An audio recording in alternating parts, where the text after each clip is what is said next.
Welcome to Dusty Lucky Blonde. I got stories to talk about with, so me and my brother went, how do you say this? Me and my brother were playing at the playground, and my mom was jazzercising. That was a thing in the 80s, to jazzercise. And I'm like, what? Yeah. This is an interesting story, right? Me and my brother were playing. We had the whole playground to ourselves. Nobody else came, and we had the playground to ourselves. To ourselves. Like, literally to ourselves. Nobody came over there. Nobody bothered us. And we were having so much fun at the playground. And it was a tiny playground. And then it had this sewer thing because it had a neighborhood close by, and it had a sewer drain, right? And my mom specifically told my brother not to go play in that and to stay at the playground. And what did my brother do? Oh, yes. So my brother decided that he was going to go play in the sewer. The deal. Of course, it was really clean, and it wasn't really dirty. It was so squeaky clean. You could imagine how squeaky clean it was. But I enjoyed being at the park, because I got to play with my Barbies and drink Kool-Aid. I mean, I was having fun. I got to drink Kool-Aid all day. I was excited.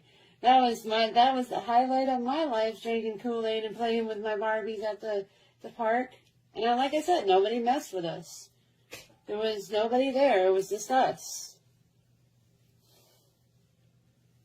Just us. At the park.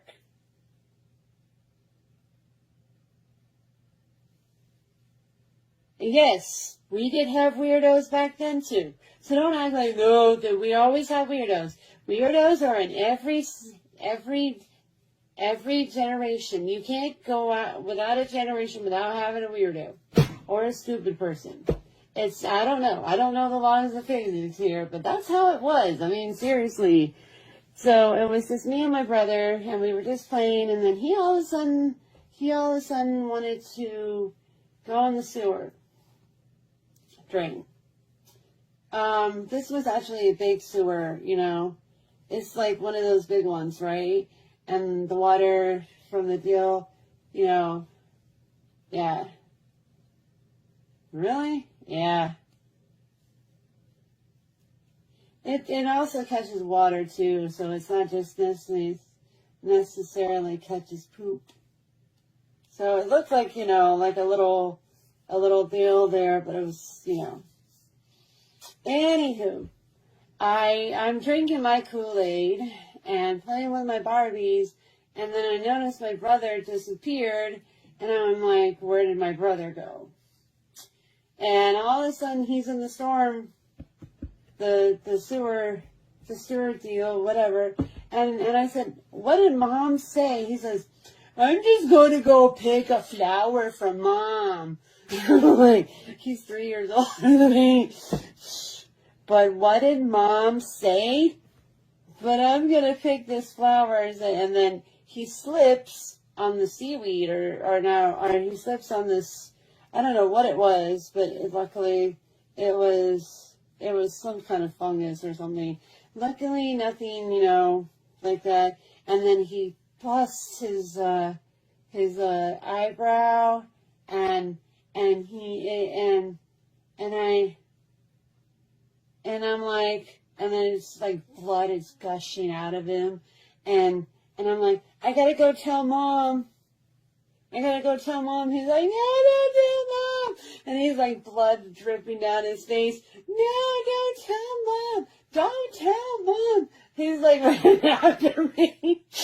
All bleeding. Don't tell Mom. Don't tell Mom. Don't tell Mom. I have to tell Mom. My brother got hurt. I gotta tell Mom.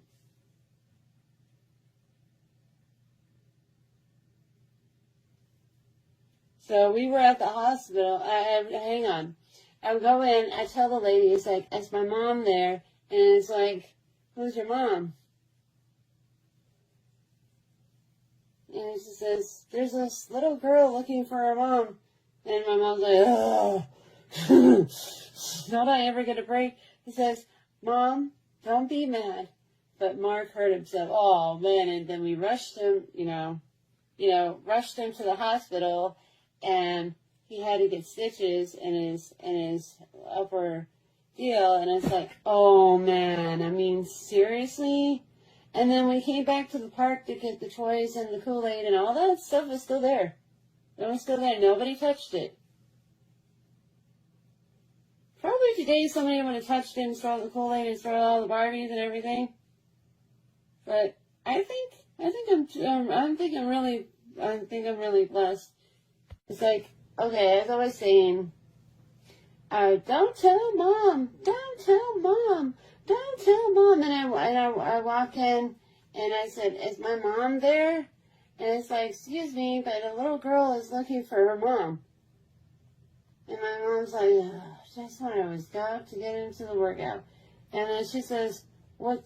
And then she sees her son bleeding from his forehead.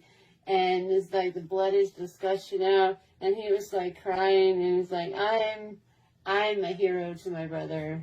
Because he was like 3 years older than me. And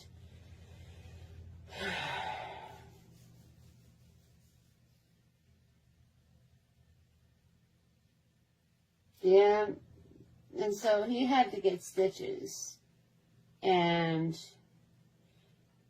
we were at the hospital and then we returned back to the park to get the stuff.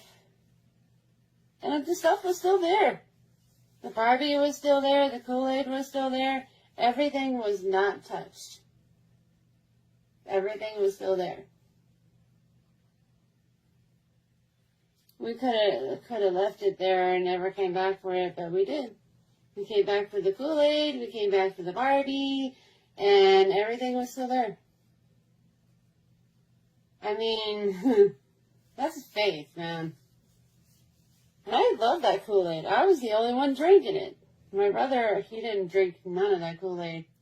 And it was in those little thermos things where you can pour it and pour it into a glass. And I pour it into a cup. And I was excited to drink Kool-Aid that day. It was the red Kool-Aid, by the way. It was the red Kool-Aid. And I really enjoyed it. But the moral of the story is when we came back to the park, our stuff was still there. Nobody took our stuff. Everything was accountable. So, let's see how we done.